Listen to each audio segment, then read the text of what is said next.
Hello and welcome again to another episode of One Starfish, where our mission is to help change the world one person or one starfish at a time. As always, guys, make sure to rate, review, subscribe, share. That's how we get the word out about what we do.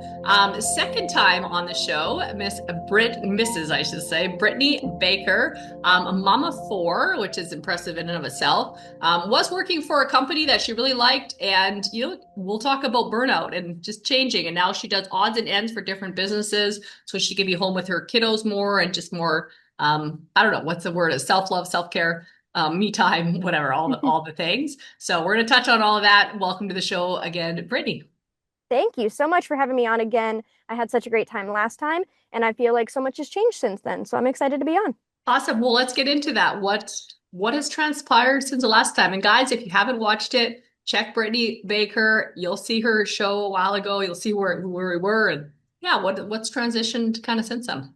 Yeah, so I don't remember how long it was after the last episode, but I went through a transition of burnout, being a mom of four, and I was director of operations of, a big e-commerce company. So I was going through that season of just burnout. Was using alcohol to cope with it. And as soon as I recognized that in myself, I was like, nope, this isn't okay. Especially being a mom of four. And I realized that I just missed my kids so much. My kids are 2, 4, 8, and 10. So those little guys, I just missed a lot of the time with them. My husband got to spend so much time with them being the stay-at-home dad. And going through the season of burnout, I was like, okay, like the father told me it was okay to take a step back from my career, even though I felt like I had worked so hard to get there. Mhm. And just to take a step back and focus on me and my family. So that's what I did. I had a conversation with my husband, because it was going to cut us financially, quite a Yeah. bit. And that's always a scary move. Mhm. And he was like, you know what? It's best for you as yourself and for the family. Like we can figure out the money side separately. So that's what I did. I put in my resignation. I did 30 days on as I passed the baton because I was a big role in the company. And I still love the company. I still, am cheering them on from the sidelines. But after that, just slept for like 3 weeks. I did like massages and took care of myself and ate good food and just slept a lot. And then I got a little bored. I was hanging out with my kiddos a bunch, but 3 of the 4 of them go to school most of the day. So I was spending time with the little guy. And then I started getting reach outs from friends that were like, hey, what are you doing? I need help with this. Do you think you can help me with this? And I was like, okay, sure. And it started with just like, hey, I have an old website and I just need it redone. I need it freshened up. I need to move it to Shopify from Wix. Can you do that? And I was like, yeah, that's easy enough. And then it turned into, hey, I have no idea what it means or what it entails when it comes to marketing for e-commerce businesses. Or they just didn't even have a website, period. So then I started just doing odds and ends projects for friends and other companies, while I was sitting on the couch with my 2-year-old next to me. And that was a dream. It has been the last 8 months now, have been being able to work and help other people reach their mission while also being a mom. We took a 41-day vacation this summer, and I was able to still get some work done when we weren't out visiting the Statue of Liberty or going to Hershey Park in Pennsylvania. And that was what I always wanted. I wanted the freedom to be able to say yes to family and still be able to work on the side. Um, for 3 years, I was 40 plus hours a week in the office, and it didn't allow me to have that freedom of, seeing my family and saying yes to those adventures and being able to travel and things like that. So it was a transition, but I'm really happy to be able to be here now. So, Well, if you don't mind, I would like to touch on the alcohol part that you were very vulnerable in sharing. yep. Because I'm actually curious myself, because I see this, so maybe you can put some light on this. What is it that causes someone when they're overwhelmed to turn to alcohol, which to me makes things worse? That's my mindset. So, but I know people do, and so I'm like, I'm really wanting to understand. So I like to do a podcast because I like to figure things out. So like Yeah. really understand like what is it that causes like or cause you? I mean, obviously everyone's going to be different, but like cause you to turn to something like I said that in my mind makes things worse because now you can't be as efficient and now you're not sleeping as well and like all the things. Yeah. Yeah. Now you're just What is it you think? choosing choosing to poison your body. So Hmm. I think it started really small. It was, hey, I had a long day at work. Can we go out to dinner? So it was a date night. And then it was like, hey, I'm just gonna have a margarita because I liked them. So it started with just like an occasional drink at dinners, but then it would turn into date night, and I was so stressed out that the alcohol just made me stop thinking about the stress. It made me stop worrying about what happened during the day or what I have to do tomorrow. It numbed it long enough for me to not think about it in that moment. And then it became, I looked forward to numbing and shutting off my brain at the end of the night with the alcohol. Or I looked forward Sounds to going out to the bar with my husband and playing pool and having a few drinks because then I could shut out the rest of the world. I wasn't thinking about the website and the marketing and what was coming up tomorrow and all those kinds of things. So I think it started with like one drink and then it turned into like, mm, oh, two drinks. And then it got to the point where it was numbing enough that I wasn't thinking about all that each night. So, and that's when it got to the point that I was waking up the next day feeling like crap going right. into work and then realizing it was affecting my job and how I was able to do things and handle things. Um, it Mm, was, I was like, nope, this can't be a thing. And I realized that it was just a lot of stress. I mean, being director of operations of a big company like that and a mom of four, when I didn't go to college for it, I've been like a figure it out, say yes to everything and figure out how to do it to get there. So it was one of those. It was a lot of stress on my plate. I had the guy above me. He quiet quit on us, and it was one of those. It then fell all onto me, and I was just burnt out after a few months of that. Being doing it all by myself. It felt like. so if you have someone in your life that's going through something like that and you see it, what would it, was there anything that your husband did or anyone did that could have helped you, I guess, see, like you decided, obviously everyone has to decide at some point, but like, would have there been some things that people could have said, your husband could have said, he sounds like you were hanging out with him a lot, that would have either made it harder, like was he drinking with you and making it almost harder to quit, or would it have, or like saying things that made it easier to quit? Like what are, I mean, I'm not throwing him under the bus at all in this thing, but Yeah. like just to know like what were you going through with the people around you that were either enabling or helping you quit, and what are some tips on that? Yeah, so my husband actually isn't a drinker. He still isn't. He would be the Oh, one drinking root beer in the corner while we were playing pool. okay. And he was actually encouraging me to either quit or take a step back in my role for probably 6 months at that point because he could You see could the see it. stress. He could see the stress it was putting on me. He could feel the stress it was putting on him. And it was just, but I needed it to be my decision to finally leave. Yeah, I didn't want to feel like I was forced to do it. And I felt like I had worked so hard to get there. I mean, I started with which the you had. company as social media. I just did their social media channel. And then I worked all the way up to director of operations. And I felt like I'm here. Like I'm here. I finally Which you did did. it. You did amazing. I was the leader. Like I've always been a natural born leader, being the oldest of six growing up. And I loved the mission. I loved the company. The people who worked there were my friends. They were my family. We did day in and day out together.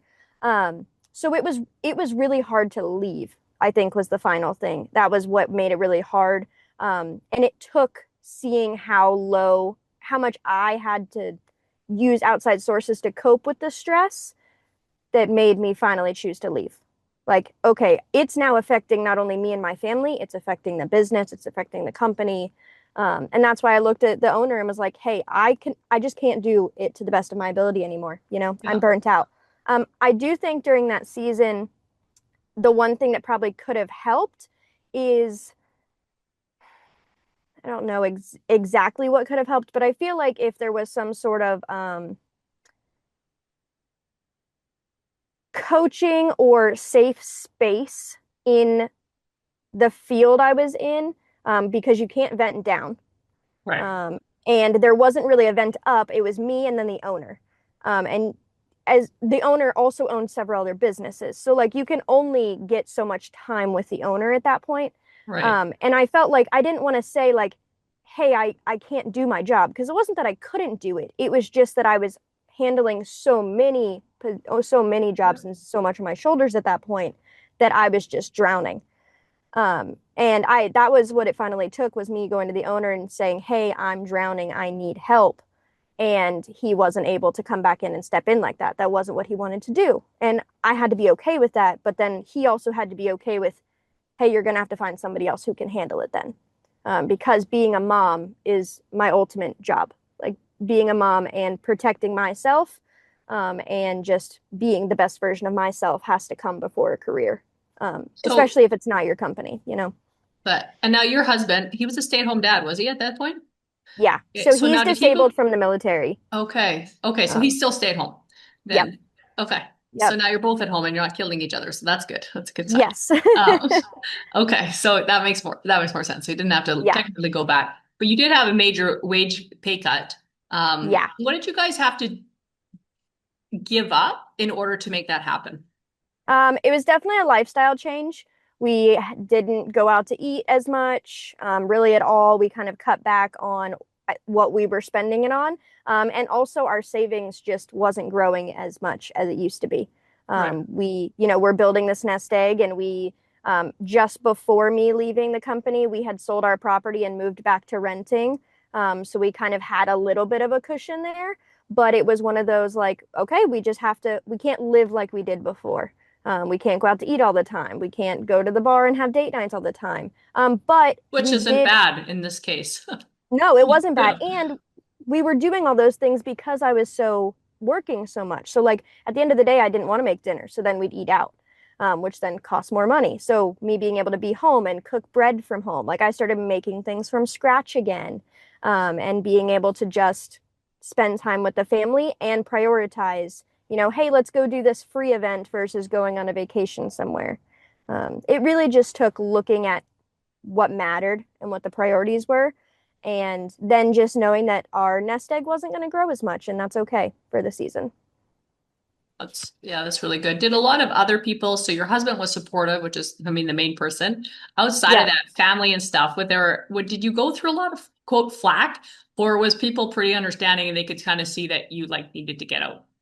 most people understood that I needed to get out. They could see it. They could see that I was drowning and coping and everything else.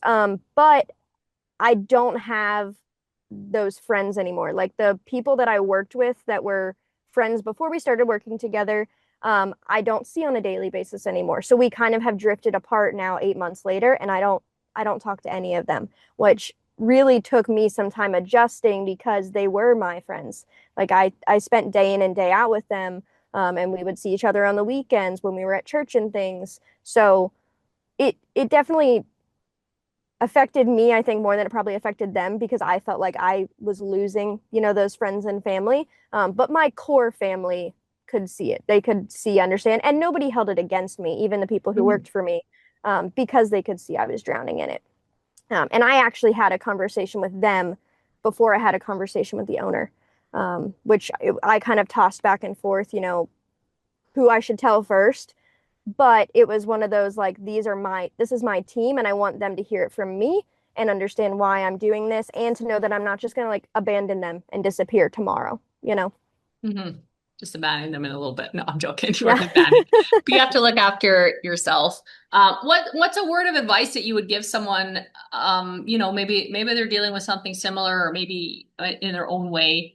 Um, to maybe help them navigate through change, I guess, and possibly giving up. Maybe there is someone like that, giving up a career. Maybe it's a business, maybe it's whatever, but transition, like change and transition is hard for a lot of people. So, period, no matter which way it is, how it is. So, Yeah. what are some tips that helped you transition and maybe could help others? Yeah, I would say like identify in yourself where you want to be and how you can be the best version of yourself. Because that's what it took for me, was looking at it being like, am I happy with my day to day? Am I happy with how I feel? Do I feel like I'm the best version of myself? Am I prioritizing myself? And I wasn't, I wasn't going to the gym. I wasn't eating 3 meals a day. I wasn't getting enough protein. So making sure that you feel your best so that you can do your best was a huge thing for me. So that's my number one tip is like identify how you can be the best version of yourself. And if you're not there, start making daily changes to get there. Because now I'm like, I feel good. I've been going to the gym. I'm happy. I feel like this is the best version of myself. And it took reprioritizing. Um, and then I would say, like, the season is going to feel hard in the moment, but you have to just keep moving forward day by day. It was rough. I went into it not a full season of depression, but there was definitely like a I failed moment. Like I got to the top and then I couldn't handle the pressure, or I couldn't all those I couldn't or what ifs. And I couldn't focus on those. I had to just keep making a step forward and keep reminding myself that there was going to be a better version of myself for me and my family, and I just needed to keep moving forward, to see the light at the end of the tunnel and to know that it was only a season. Change is a season, and whether it's good change or bad change, it's still hard either way. Cool. Where do Yeah. you see yourself in the next 5 to 10 years right now? And that might change. Yeah, I feel like it always changes, but I'm really happy with where I'm at now. I want to be able to stay at home and keep helping other people push the mission, push whatever business or whatever the Father has laid on their heart to do. Right now, I talk to so many people that they have the vision and they have the idea, but they don't know the next steps to make it a thing. They don't know the next steps to make it possible and make it fruitful.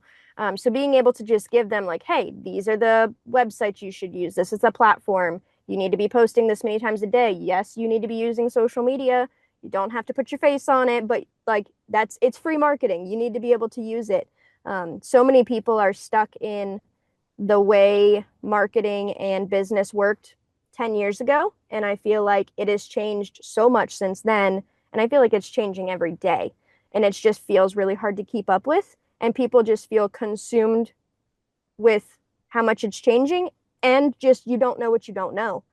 And people feel like they're getting so many different answers from so many different sides that I feel like I can come in as a trusted source, answer their questions, give them a task list to do, and then kind of follow up with it. So I want to stay in this field. I want to be able to stay at home with my kiddos. My littlest will be going to school full time as of next year in the fall. So, it might change in that season of things because seasons always change the older kids get. And maybe homeschool one day. That's kind of been thrown around too. When they get older, I'm thinking like middle school. I'm not great at teaching like reading, writing, arithmetics, but we know that they just put a computer in front of them at some, middle school, high school age too. Like there's so much that's done on the computer now that I'm leaning towards giving them the option to only do a few hours of school and then like let's learn an actual skill, some sort of welding or hands-on skill instead of just book work. I want to find their passion. I was homeschooled growing up, and that to me made a big difference because I could explore little fields to find what I loved. It wasn't a do XYZ until you graduate high school and then figure out what you want to be when you grow up, Right. Yes, I feel So, that too. I was homeschooled too. So we definitely yeah. have that in common and I'm very grateful for that opportunity to really learn stuff. What's the name of your business? It's MissionBritt. That is actually a name that I've had since I was in high school, because I used to go on mission trips all the time growing up. I've been to Africa and Mexico and Bahamas and all these different places. So the Father was like, hey, I gave you this mission, like this name years ago. So I circled back. I realized that I already owned the domain for the website. So it's just missionbritt.com. Cool. And we will have all that on the show notes. So there's some things that Britt can help you with. Reach out. Like that's what she does. So I Yep. love that. In wrapping up, I always have three final questions, but then anything we didn't touch on that we think would really be impactful for our listeners. And by the way, thanks for vulnerability and sharing today. Sure it'll help somebody. Yep. First and final question. Once again, I'm wondering if the answers change. I don't know what you answered last time, so I'd have to look back, but I'm curious. If someone's looking for their purpose, what's one sentence you could say that could help them find it? Oh man, I don't even know what I would have answered last time. Yeah, it's interesting. I would say look at your gifting, talents, and delights and figure out how those overlap in a way that you can make money from it. Um, I know that purpose doesn't always equal money, but most of the time people are look that money makes the world go round. You need it to pay bills. So most of the time people's purpose needs to be able to pay bills. So if you can find something that wraps your gifting, talents, and delights and you actually enjoy and that you don't feel like is work, and you can make money doing that, you can keep doing it forever. Cool. I love that. Second question. What's a favorite quote and why? Oh, I am not great with quotes. Let's see. I just read a book called 10x is easier than 2x. I So don't know good. if you've read it. It's a Yep. good one. And there were so many quotes in there that I loved. So I don't think I could name the one off the top of my head, but he just changed my viewpoint of so many different things when it comes to 10x is easier than 2x. So, So guys, check out the book. It's by Dan Sullivan. Really mhm. good book. Definitely check it out. Third question. What's one word or sentence you want on your gravestone? That's a hard one. Man, I think it would be something to like fulfillment. Like she lived a good, fulfilling life and purpose. You know, purpose and legacy are one of those things I've been really focusing on is like, why am I here on this earth? And I need to fulfill why I'm here. Because we're all here for a very specific reason. And I don't just want to keep living the day in and day out, rat circle. So rat race. Oh, that sounds good. All right, you run into someone in a coffee shop. We talked about a lot. But what was something we didn't touch on that you think would be really impactful for our listeners? Man, I have so many different spaces in my life. I know we talked about this really prior, so I will throw it in there, but I've actually ventured into the birth doula space in the world. So I've had 4 home births myself. I've been able to help friends have a few home births and births. So it's really just a different field that I love. So if anyone is listening and anyone has like questions or thoughts, comments, I've also been able to help people who went through traumatic births and being able to hold that space for them and kind of heal, especially if they're wanting to have more kids. Trauma is definitely something that can stick with you for a while, and if you don't process it and heal from it, it comes up in little ways in other parts of your life that you don't realize. So Really good. Awesome. And like I said, all the information, how to find Brittany, all the things will be in the show notes. So definitely reach out to her on all the things. Yeah, let's go out there, guys. If we can help one person or one starfish at a time together, we can help change the world. Thanks for being on, Brittany. thank you so much.